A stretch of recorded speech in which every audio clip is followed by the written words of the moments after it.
नमस्कार। दिन भर की तमाम खबरों के साथ मैं हूं दीपक डोभाल। शुरुआत हेडलाइंस के साथ।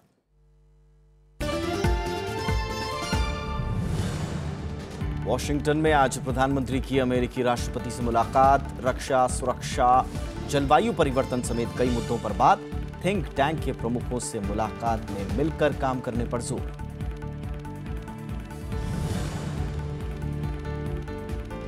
पूर्वोत्तर में कांग्रेस को फिर झटका। त्रिपुरा में पार्टी के 9 में से 6 विधायक टीएमसी में शामिल। महाराष्ट्र कांग्रेस के वरिष्ठ नेता गुरदास कामत का भी इस्तीफा।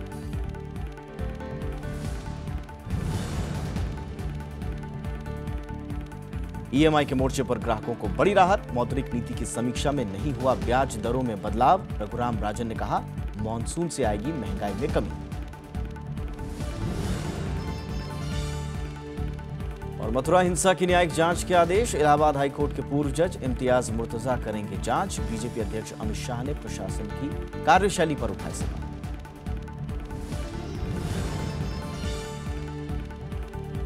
और उड़ता पंजाब फिल्म पर रोक लगाने की शिरोमणि अकाली दल की मांग। आम आदमी पार्टी और कांग्रेस ने किया काटछांट का विरोध।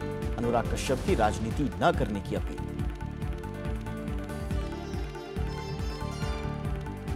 सबसे पहले आज की पहली खबर।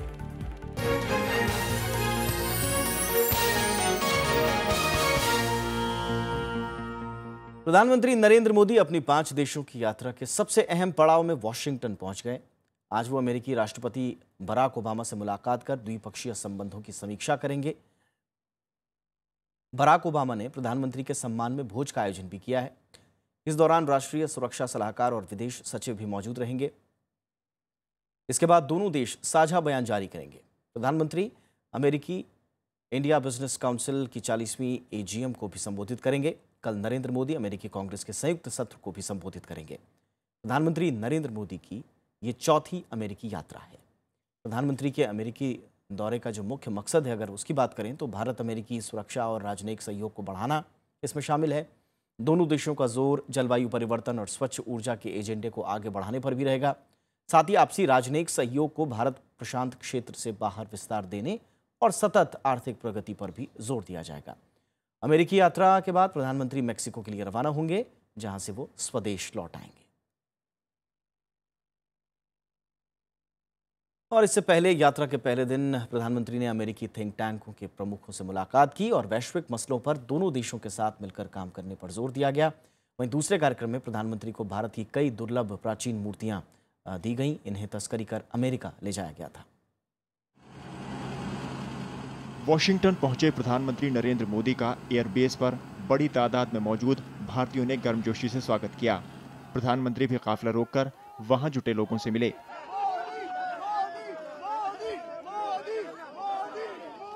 इसके बाद प्रधानमंत्री आर्लिंगटन के राष्ट्रीय समाधि स्थल पहुंचे और शहीद सैनिकों की समाधि पर फूल चढ़ाए। यहां पर सैनिकों के अलावा अमेरिकी गृह युद्ध के दौरान मारे गए लोगों को भी दफनाया गया है। प्रधानमंत्री ने ब्लेयर हाउस में एक समारोह में भी हिस्सा लिया। यहां भारत से अवैध तरीके से लाई गई 200 कलाकृतियों को उन्हें सौंपा गया। इनकी कीमत करीब $10 करोड़ है। प्रधानमंत्री ने अमेरिका का आभार जताते हुए कहा कि ये कलाकृतियां विरासत, इतिहास और विश्वास के प्रतीक हैं। जो लोग इस प्रकार के व्यापार में जुड़े हैं, उनके लिए ये अरबों खरबों डॉलर का मसला हो सकता है, लेकिन हमारे लिए ये ऐतिहासिक विरासत है। यात्रा के पहले दिन प्रधानमंत्री नरेंद्र मोदी ने अमेरिकी बौद्धिक संगठनों थिंक टैंक के प्रमुखों से भी मुलाकात की। इस दौरान कई वैश्विक मसलों पर चर्चा हुई और दोनों देशों ने साथ मिलकर काम करने पर जोर दिया। That different current global issues were discussed in a medium and longer term perspective, and we looked at opportunities and ways for us to be able to work together.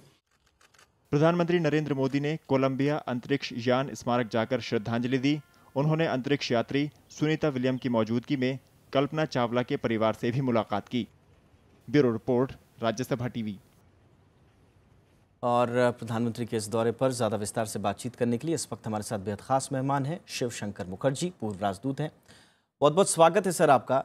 मैं सबसे पहले इस दौरे की अहमियत आपसे जानना चाहूँगा, कितना अहम है दोनों मुल्कों के द्विपक्षीय रिश्तों को मजबूती के लिहाज से? मेरे ख्याल से तो ये बहुत ही अहम विजिट है। ये चौथी बार हमारे प्रधानमंत्री अमेरिका गए हैं। उसके अलावा दोनों देशों के बाहर भी वहाँ के प्रेसिडेंट और हमारे प्रधानमंत्री मिल चुके हैं। एक माहौल जो बना है, राजनयिक रिश्तों का जो माहौल बना है, एक ट्रस्ट का जो माहौल बना है, वो मैं कहता हूँ कि सबसे ज़्यादा अहमियत रखता है। बहुत इंपॉर्टेंट सब्जेक्ट्स तो डिस्कस होंगे ही, nuclear suppliers group, energy, environment, defence cooperation, ये सब तो हमारे देश के फॉरेन पॉलिसी के लिए, हमारी सिक्योरिटी के लिए, हमारे बिजनेस के लिए, इन्वेस्टमेंट के लिए बहुत ही इंपॉर्टेंट है। और इन सभी क्षेत्रों में अमेरिका का रोल बहुत ही बड़ा है। लेकिन इनसे भी ज्यादा मैं कहता हूं कि ये जो एक ट्रस्ट का माहौल हुआ है, इसी के बेसिस पे हर क्षेत्र में आगे बढ़ने का संभावना और भी होता है। जी। और जो कल जो संबोधन है प्रधानमंत्री नरेंद्र मोदी का, उसमें क्या कुछ लगता है आपको? क्या कुछ उनके मेन पॉइंट्स रहेंगे, मुद्दे रहेंगे? क्या कुछ होमवर्क करके गए होंगे? क्या कुछ लगता है आपको?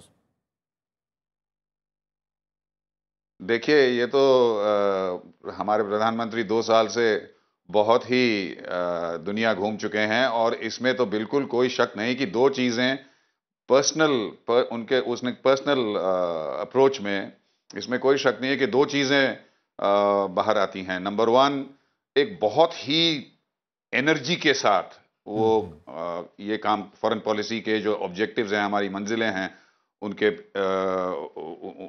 उनके तरफ बढ़ने का बहुत ही एनर्जेटिक वे में करते हैं। और दूसरा, अब आप देखिए प्रिपरेशन की बात जहां है, वो तो शायद ही कोई हेड ऑफ गवर्नमेंट हो इस दुनिया में जो इतने गूढ़ तरीके से, इतना डिटेल में प्रिपरेशन करके जाते हैं। आपने स्विट्जरलैंड में देखा, एक छोटी सी इनोवेटिव बातें निकाल कर वो रिश्तों के ऊपर एक सिंबलिज्म की तरफ से रखने में माहिर हैं। तो ये तो we take it for granted. लेकिन मेरे ख्याल से 2-3 और चीजें हैं। ये बराक ओबामा का, जिनके साथ हमारे प्रधानमंत्री का बहुत ही एक क्लोज रिलेशनशिप हो गया है, ये वो कहते हैं लेम डक प्रेसिडेंट है। इससे मैं सहमत नहीं हूं। लेम डक प्रेसिडेंट जरूर उसको कहा जाता है कि अगली बार वो चुनाव में नहीं लड़ सकते, उनको प्रेसिडेंट बनने का कोई चांस नहीं है। लेकिन लेम डक प्रेसिडेंट को एक एडवांटेज भी होता है कि क्योंकि वो चुनाव में उतरने के बाध्य नहीं हैं, तो अपने जो पॉलिसीज वो छोड़ के जाना चाहते हैं, उसमें पूरा जोर लगा सकते हैं। तो इसलिए और ऊपर से मेरे ख्याल से प्रधानमंत्री का ये भी एक उद्देश्य रहेगा कि एक बाइपार्टिजन सपोर्ट जो इंडिया के साथ रिलेशनशिप के लिए दिखा जाता है काफी सालों से, रिपब्लिकन और डेमोक्रेट, उसको और मजबूत बनाने की। जी। और सर, आपने बॉडी लैंग्वेज किस तरह से आपने देखा है? क्योंकि ये जो बैठक हुई है, ये छठी बैठक है दोनों के बीच में। इससे पहले की बैठकों में और उससे पहले एक दौर था जब प्रतिबंध लगा गया था, लेकिन उसके बाद से किस तरह से बॉडी लैंग्वेज चेंज हुई है, दोनों देशों के रिश्ते, और खासकर जिसका आपने जिक्र किया, नरेंद्र मोदी और बराक ओबामा के बीच के जो रिश्ते आपसी मजबूत हुए हैं, इससे किस तरह की गति मिली है दोनों देशों के द्विपक्षीय रिश्तों को? बिल्कुल सही है कि इनके जो पर्सनल रिलेशनशिप हैं, जो दोनों में जो एक ट्रस्ट का माहौल है, दोनों में जो एक रैपोर्ट है, ये हमारे लिए और अमेरिका के लिए भी बहुत ही अहमियत रखता है।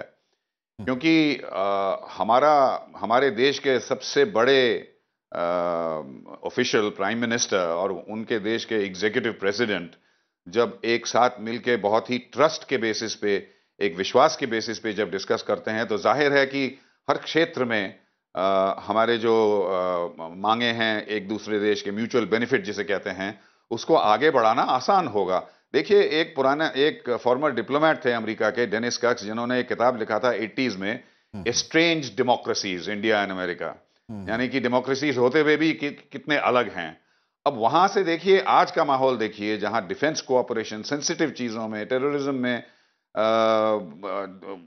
इन्वेस्टमेंट में, हर क्षेत्र में, एजुकेशन के क्षेत्र में बिल्कुल एक सी चेंज आ गया है, बिल्कुल बदलाव आ गया है और वो बदलाव दोनों देशों के लिए अच्छा है। और इसलिए मैं कहता हूं ये जो विजिट्स हैं, लोग कहते हैं कि आजकल की दुनिया में कम्युनिकेशंस इतने आसान हैं कि जाने की जरूरत क्या है। ये बिल्कुल अनर्गल है।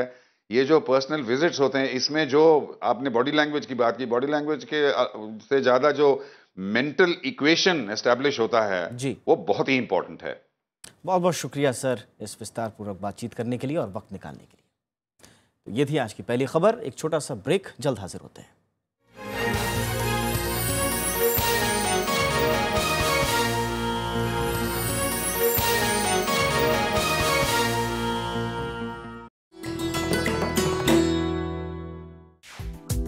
विजय लक्ष्मी पंडित, संयुक्त राष्ट्र महासभा की पहली महिला अध्यक्ष, देश की पहली महिला कैबिनेट मंत्री, भारतीय संविधान सभा की सदस्य, लोकसभा में फूलपुर सीट की नुमाइंदगी, संयुक्त राष्ट्र मानवाधिकार परिषद में देश का प्रतिनिधित्व। विजय लक्ष्मी पंडित के नाम है उपलब्धियां अनेक। नेहरू परिवार की ये सदस्य है देश की सफलतम राजनीतिज्ञों में से एक।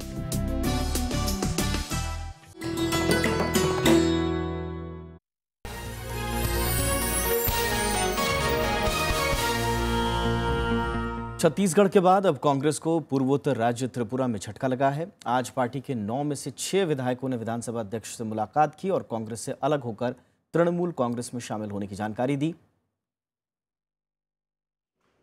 पूर्वोत्तर राज्यों में कांग्रेस के विधायकों का पार्टी छोड़ने का सिलसिला जारी है।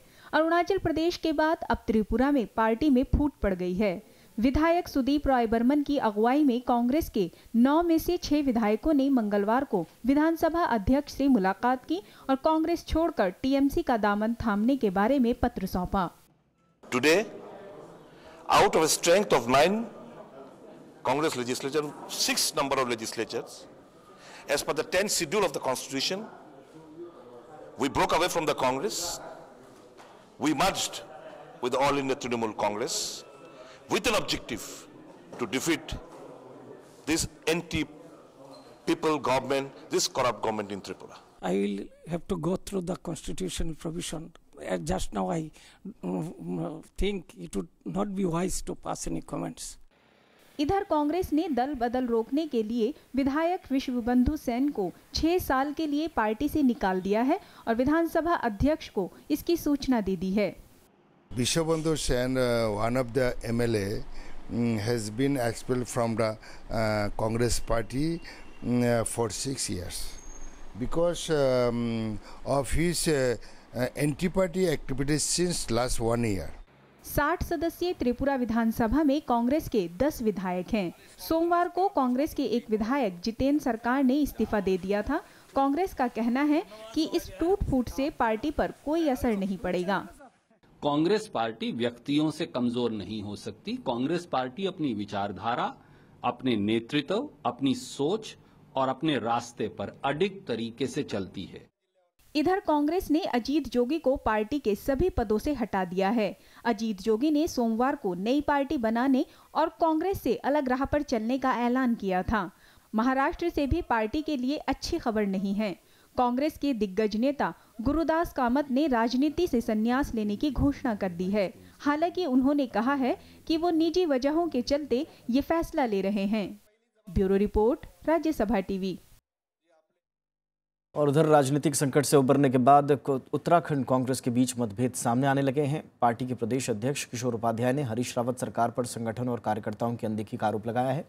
वो इससे पहले राज्य में भ्रष्टाचार के एक मामले की जांच कराने को लेकर भी मुख्यमंत्री को पत्र लिख चुके हैं। इधर हरीश रावत का कहना है कि वो प्रदेश अध्यक्ष की सलाह पर पूरा ध्यान देंगे, लेकिन पार्टी के भीतर जारी बयानबाजी से पार्टी के भीतर चल रहे मनमुटाव की बात सामने आ गई है। सरकार बनने के बाद जो है ना, सरकार का स्वभाव बदल जाता है और हम लोग ये नहीं समझते हैं कि ये 5 साल के लिए हमारी सरकार है। हमारे मंत्री, हमारे विधायक और बाकी लोग जो शासन सत्ता से जुड़े हुए लोग हैं, उस संगठन की उपेक्षा करने लग जाते हैं। और अगर ये वाली स्थिति नहीं होती तो दिल्ली में हम लोकसभा में 44 पर नहीं आते। उनकी सीख का ध्यान रखेंगे, अध्यक्ष का काम है। घर का जो बड़ा पुरोहित होता है वो हमेशा जो है सीख देता है, हम उनकी सीख का ध्यान करेंगे। मथुरा हिंसा मामले में उत्तर प्रदेश सरकार ने न्यायिक जांच के आदेश दे दिए हैं। राज्य सरकार ने इलाहाबाद हाईकोर्ट के रिटायर्ड जज इम्तियाज मुर्तजा को न्यायिक जांच का जिम्मा सौंपा है। आयोग को 2 महीने में अपनी रिपोर्ट सौंपने के लिए कहा गया है। बीजेपी अध्यक्ष अमित शाह ने इसे अखिलेश सरकार की विफलता बताया। वहीं दूसरी तरफ सुप्रीम कोर्ट ने भी इस मामले में सीबीआई जांच कराने की अर्जी को खारिज कर दिया है। याचिकाकर्ता ने अदालत में दलील दी थी जांच में लापरवाही बरती जा रही है, जिस पर कोर्ट ने याचिकाकर्ता को आरोपों से जुड़े सबूत पेश करने को कहा। जवाहर बाग में अतिक्रमण हटाने के दौरान हुई हिंसा में 2 पुलिस अधिकारियों सहित 29 लोगों की मौत हो गई थी। फिल्म उड़ता पंजाब को लेकर विवाद बढ़ गया है। दिल्ली के मुख्यमंत्री अरविंद केजरीवाल के बाद मंगलवार को कांग्रेस उपाध्यक्ष राहुल गांधी ने भी सेंसर बोर्ड के फैसले के खिलाफ ऐतराज जताया। उन्होंने ट्वीट किया कि फिल्म में काटछांट करने से समस्या का समाधान नहीं हो सकता। पंजाब सरकार को इस समस्या का समाधान खोजना चाहिए। वहीं दूसरी तरफ अनुराग कश्यप ने सभी राजनीतिक दलों से इस मामले से दूर रहने की गुजारिश की है। उन्होंने इसे खुद के और सेंसर बोर्ड के बीच की लड़ाई बताया। पंजाब के युवाओं में नशे की लत पर बनी इस फिल्म को लेकर गतिरोध चल रहा है। सत्ताधारी अकाली दल इस फिल्म पर प्रतिबंध लगाने की मांग कर रहा है। वहीं दूसरी तरफ सेंसर बोर्ड ने भी फिल्म को अभी तक पास नहीं किया। साथ ही फिल्म के टाइटल से पंजाब शब्द हटाने की सलाह दी है। इसके अलावा फिल्म के कुछ दृश्यों पर भी सेंसर बोर्ड ने ऐतराज जताया है। पंजाब में अगले साल चुनाव होने हैं और विपक्ष नशे की समस्या को जोर शोर से उठाने की तैयारी में है। ऐसे में फिल्म का ऐसे वक्त पर रिलीज होना राजनीतिक मुद्दा बन गया है। हालांकि इस बीच बुधवार को जाने माने फिल्मकार और सेंसर बोर्ड के ढांचे की समीक्षा के लिए बनी समिति के अध्यक्ष श्याम बेनेगल के लिए विशेष तौर पर फिल्म स्क्रीनिंग होगी। वो निंदनीय है और ये राजनीति से प्रेरित है। पंजाब भी अपने स्वाभिमान से कभी समझौता नहीं करेंगे और कभी इस पिक्चर को नहीं चलने देंगे। और हमारी ये मांग है कि ये पिक्चर सिर्फ नाम बदलने से नहीं चलनी चाहिए, इस पिक्चर को मुकम्मल तौर पर बैन करना चाहिए। उड़ता पंजाब पंजाब की हकीकत को बयान कर रहा है और इस फिल्म को देखने के बाद पंजाब के लोग और सचेत होंगे और जागरूक होंगे। इतने कट्स हैं या फिल्म में क्या चेंजेस करने की बात है या सर्टिफिकेशन का क्या प्रोसेस रहा, इसके बारे में सिर्फ मीडिया से खबरें मिल रही हैं, तो ये सब स्पेक्युलेटिव है। मुझे लगता है कि एक बार आरसी की रिपोर्ट आ जाएगी तो अपने आप दूध का दूध पानी में हो जाएगा। बिहार सरकार ने टॉपर्स मामले में 7 लोगों के खिलाफ एफआईआर दर्ज की है। इसमें टॉपर रूबी राय, सौरभ श्रेष्ठ, राहुल कुमार और शालिनी राय के अलावा एफआईआर में कॉलेज के डायरेक्टर विशुन राय को भी आरोपी बनाया गया है। इन सबके खिलाफ धोखाधड़ी और जालसाजी के तहत मामला दर्ज किया गया है। बिहार बोर्ड के दफ्तर पर भी एसआईटी और पुलिस ने छापे मारे। बिहार सरकार का कहना है कि दोषियों को बख्शा नहीं जाएगा। राजस्थान का शानदार नगर खेतड़ी इन दिनों भारी जल संकट से जूझ रहा है। झुंझुनू जिले में आने वाले खेतड़ी से ही स्वामी विवेकानंद को वैश्विक पहचान मिली। झुलसाने वाली गर्मी और जल संकट की वजह से पर्यटक यहां रुख करने से कतरा रहे हैं और आलम यह है कि प्यास बुझाने के लिए महिलाएं दूर दराज से पानी लाने को मजबूर हैं। देखिए हमारी यह खास रिपोर्ट। पहली नजर में शायद ये जगह आपको खेल का मैदान लगे, लेकिन असल में ये खेतड़ी का पन्नासर तालाब है। कभी पानी से लबरेज रहने वाला ये तालाब आज सूख चुका है। कुछ ऐसा ही हाल इलाके के बांध और दूसरे तालाबों का भी है। सूखे के चलते इलाके के ज्यादातर जल स्रोतों में पानी खत्म हो गया है और जहां है वो पीने लायक नहीं है।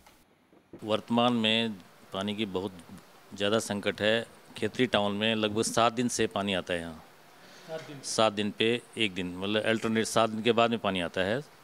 खेतड़ी दुनिया में अपनी प्राचीन तांबे की खानों के लिए मशहूर है। एक से बढ़कर एक शानदार किले, महल और धरोहरें यहाँ की शान हैं, जिनके दीदार के लिए दुनिया भर से यहाँ लोग आते हैं। लेकिन यहाँ तक पहुँचने के लिए ऊबड़ खाबड़ रास्तों का सफर तय करना पड़ता है।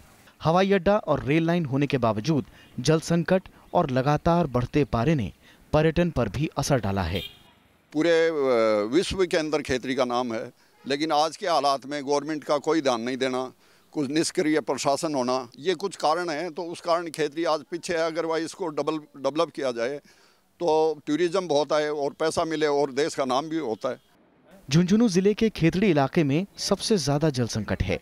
प्रशासन का दावा है कि ब्लॉक की 37 ग्राम पंचायतों में 400 से ज्यादा टैंकरों के जरिए पानी भेजा जा रहा है। लेकिन हकीकत ये है कि खेतड़ी में लोगों को 3 दिन में सिर्फ एक बार पानी नसीब हो रहा है। 23,000 से ज्यादा की आबादी वाले इलाके में लोग पानी की बूंद बूंद को तरस रहे हैं। प्रशासन का कहना है कि जल संकट से निपटने की कोशिशें जारी हैं। हमारा जो पानी आता है इधर में, ये आ रहा है करीब 26 किलोमीटर दूर से, चौड़ा बोल के एक जगह में। उधर में आपका जो डीप वेल्स था वो सूख गया, 14 था, उसमें अभी 4-5 काम कर रहे हैं। और डीपनिंग के लिए जो हमारा ज़रूरी है वो मतलब विलेज का कारण वो अलाउ नहीं कर रहा है, लेकिन हमारा प्रयास जारी है। खेतड़ी राजस्थान की शान और शौकत का हिस्सा है, लेकिन पानी की किल्लत के चलते महिलाओं को कई किलोमीटर चलकर पानी के लिए जाना पड़ता है। बीते कई सालों से जल संकट के स्थायी निदान की बातें हो रही हैं, लेकिन जमीनी स्तर पर हकीकत कुछ और ही है। खेतड़ी का बहुत ही गौरवशाली इतिहास रहा है और स्वामी विवेकानंद का भी यहाँ से बहुत ही गहरा संबंध रहा है, लेकिन आज ये शहर गंभीर जल संकट से जूझ रहा है। सारे प्रमुख जल स्रोत सूख गए हैं, तमाम तालाब सूख गए हैं और यहाँ के नागरिक बूंद बूंद पानी के लिए मोहताज हैं। कैमरामैन प्रेम के साथ अरविंद कुमार सिंह, राज्यसभा टीवी, खेतड़ी। फिलहाल आपकी EMI घटने वाली नहीं है। रिजर्व बैंक ने आज मौद्रिक नीति समीक्षा में ब्याज दरों को स्थिर रखा है। RBI ने कच्चे तेल के बढ़ते दाम से महंगाई में इजाफे की आशंका जताई है, लेकिन भविष्य में ब्याज दरों में नरमी का संकेत भी दिया। RBI ने मंगलवार को मौद्रिक नीति की समीक्षा की, लेकिन ब्याज दरों में कोई बदलाव नहीं किया। RBI गवर्नर रघुराम राजन ने रेपो रेट को 6.5% पर बरकरार रखा। इस दर पर रिजर्व बैंक दूसरे बैंकों को कर्ज देता है। रिजर्व रेपो दर को भी 6% पर बरकरार रखा गया। वहीं कैश रिजर्व रेशियो को 4% पर बरकरार रखा गया है। रघुराम राजन ने कच्चे तेल की बढ़ती कीमतों और 7वें वेतन आयोग से महंगाई पर पड़ने वाले असर की बात कही। उन्होंने बेहतर मानसून से महंगाई में कमी आने की भी उम्मीद जताई। We would watch macroeconomic and financial developments in the months ahead with a view to responding as space opens up. Now, incoming data since then show a sharper than anticipated upsurge in inflationary pressures emanating from a number of food items, as well as a rise in commodity prices. जानकारों का मानना है कि RBI की मौद्रिक नीति अनुमान के मुताबिक है। मार्च के 4.83% के मुकाबले अप्रैल में खुदरा महंगाई दर बढ़कर 5.39% पर पहुंच गई। यहां तक कि 17 महीने बाद थोक महंगाई दर भी अप्रैल में 0.34% हो गई। मार्च में ये दर -0.85% थी। उन्होंने ये सोचा कि हमें इन्फ्लेशन के ऊपर जरा भी छूट नहीं देनी चाहिए। इन्फ्लेशन बढ़ने की कोई वो नहीं चाहते, और साथ ही साथ वो जो सेविंग है उसको वो इंडिविजुअल सेविंग को वो प्रमोट करना चाहते हैं। वित्त वर्ष 2015-16 की आखिरी तिमाही में विकास दर 7.9% रही, लेकिन निजी निवेश महज 1.9% रहा। ऊंची ब्याज दरों के कारण उद्योग जगत कर्ज लेकर निवेश करने से बच रहा है। जो है वो नए ऋण देना बंद कर देगा या कम कर देगा। ऐसी स्थिति के अंदर में जो नया इन्वेस्टमेंट है वो तो पहले ही बहुत ना के बराबर आ रहा है, और ऐसी स्थिति के अंदर में जो एक्सपेंशन प्लान है या जो एग्जिस्टिंग इंडस्ट्री है वो भी सफ़र कर सकती है। रिजर्व बैंक ने अगले साल जनवरी तक विकास दर 7.6% और महंगाई दर 5% पर आने की उम्मीद जताई। वैसे रिजर्व बैंक पिछले साल जनवरी से लेकर अब तक ब्याज दरों में 1.5% की कटौती कर चुका है और उसे उम्मीद है कि इसका फायदा लोगों तक पहुंचेगा। कृति मिश्रा, राज्यसभा टीवी। बारिश के लिहाज से अच्छी खबर है। मौसम विभाग के मुताबिक अगले 48 घंटों में मानसून केरल पहुंच सकता है, और इतना ही नहीं, 9 जून के बाद अगले 3-4 दिनों तक अच्छी बारिश होने का अनुमान भी है। लगातार पड़ रही गर्मी की वजह से लोग इस वक्त बादलों के बरसने का बेसब्री से इंतजार कर रहे हैं। केरल में मानसून 9 जून को दस्तक दे सकता है। दक्षिण पश्चिम मानसून के लिए इस वक्त स्थिति काफ़ी अनुकूल बनी हुई है। मौसम विभाग का कहना है कि मंगलवार को मानसून ने दक्षिणी अरब सागर में दस्तक दे दी है, जिसके चलते मालदीव और दक्षिण बंगाल की खाड़ी में छींटे पड़े हैं। 9 जून को कर्नाटक और केरल में बादलों के बरसने की उम्मीद है। जो कंडीशंस हैं उनका एनालिसिस किया गया है सारा, और मौसम विभाग का यह अनुमान है कि केरला में मानसून अगले 48 घंटों में पहुंच जाएगा। अगले 24 घंटों में पश्चिम बंगाल के पर्वतीय क्षेत्र और पूर्वोत्तर राज्यों के कई हिस्सों में भी बारिश की संभावना है। दूसरे राज्यों की बात करें तो कई जगहों पर आंधी भरी तेज हवाओं के साथ छींटे पड़ रहे हैं, जिससे लोगों को राहत भी मिली है। लेकिन गुजरात और राजस्थान में गर्मी का पारा अभी भी चढ़ा हुआ है। सिर्फ राजस्थान और गुजरात ऐसे राज्य हैं जहां बारिश नहीं है, और वहीं इस समय सीवियर हीट वेव बना हुआ है। तापमान 46-47 तक खासकर राजस्थान में पहुंचे हुए हैं, लेकिन वो भी 2 दिन बाद वहां भी तापमान में कमी आ जाएगी और हीट वेव काफी कम हो जाएगी। बीते 2 सालों में पड़े सूखे की वजह से देश के कई हिस्सों में मॉनसून का बेसब्री से इंतजार हो रहा है। लगातार चढ़ते पारे और गर्मी की वजह से बढ़ती पानी की किल्लत ने इस बेचैनी को और बढ़ा दिया है। आमतौर पर मॉनसून 27 मई से 3 जून के बीच केरल में दस्तक दे देता है, लेकिन इस बार इसके आने में देरी हुई है। मौसम विभाग इस बार सामान्य से ज्यादा बारिश का अनुमान पहले ही जता चुका है। Bureau report, Rajya Sabha TV. 26/11 हमले के पीछे लश्कर-ए-तैयबा का हाथ था और इसकी साजिश पाकिस्तान में ही रची गई।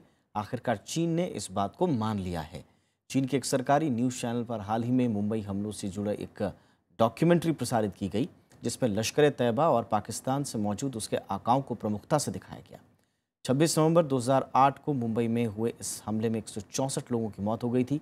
चीन के इस रवैये को बदलाव के तौर पर देखा जा रहा है, क्योंकि कुछ दिनों पहले ही भारत ने संयुक्त राष्ट्र में जैश-ए-मोहम्मद के सरगना मौलाना मसूद अजहर को आतंकियों की सूची में डालने की मांग की थी, लेकिन चीन ने आखिरी वक्त पर इसमें अड़ंगा लगा दिया।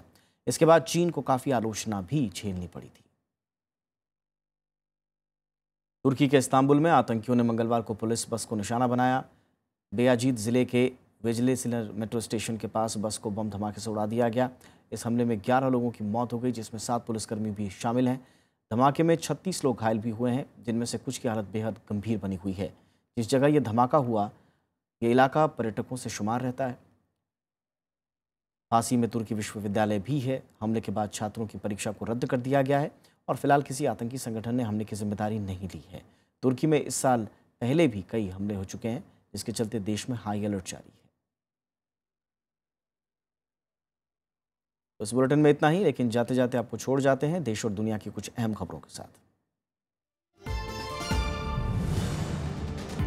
तमिलनाडु की मुख्यमंत्री जयललिता से जुड़े आय से अधिक संपत्ति के मामले में सुप्रीम कोर्ट में सुनवाई पूरी हो गई है। अदालत ने इस मामले में फैसला सुरक्षित रखा है। कर्नाटक सरकार ने जयललिता और उनके सहयोगियों को बरी करने के हाईकोर्ट के फैसले को सुप्रीम कोर्ट में चुनौती दी थी।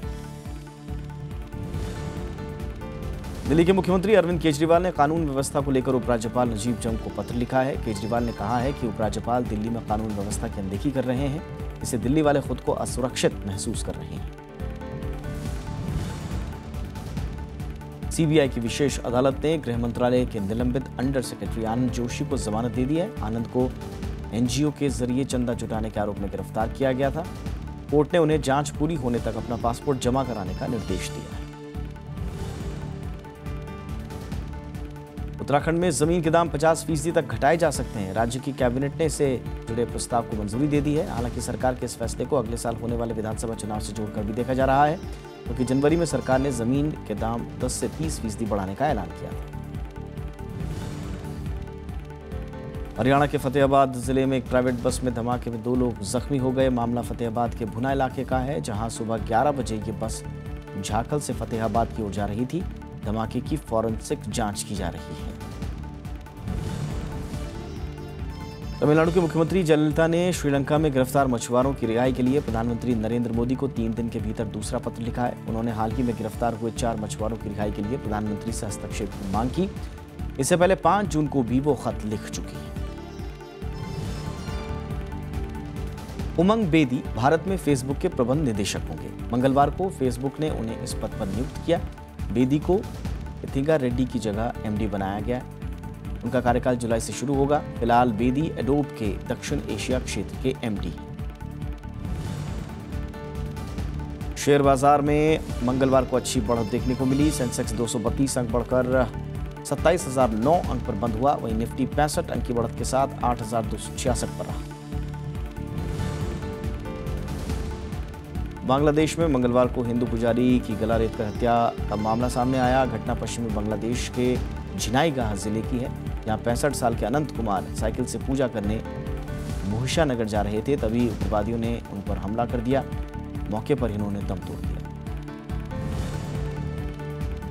फोर्ब्स की 100 सबसे ताकतवर महिलाओं की सूची में इस बार भी जर्मन चांसलर एंजेला मर्केल ने बाजी मारी है। मर्केल लगातार 6ठी बार सूची में नंबर 1 पर रही। दूसरे नंबर पर हिलेरी क्लिंटन, जबकि तीसरे पर फेडरल रिजर्व प्रमुख जेनेट येलेन रही। स्टेट बैंक ऑफ इंडिया प्रमुख अरुंधति भट्टाचार्य को 25वां स्थान मिला है।